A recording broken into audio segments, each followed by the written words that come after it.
This next poem is dedicated to Michael S. Harper, who is deceased, but was a wonderful poet of jazz. And I always think of one thing that he said. He said, I once had a friend who said he was above jazz. I leave him there. Canary.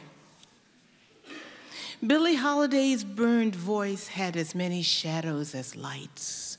A mournful candelabra against the sleek piano, the gardenia, her signature under that ruined face. Now you're cooking drummer to bass, magic spoon, magic needle. Take all day if you have to, with your mirror and your bracelet of song.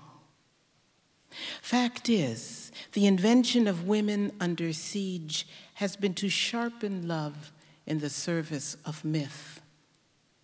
If you can't be free, be a mystery. Thank you.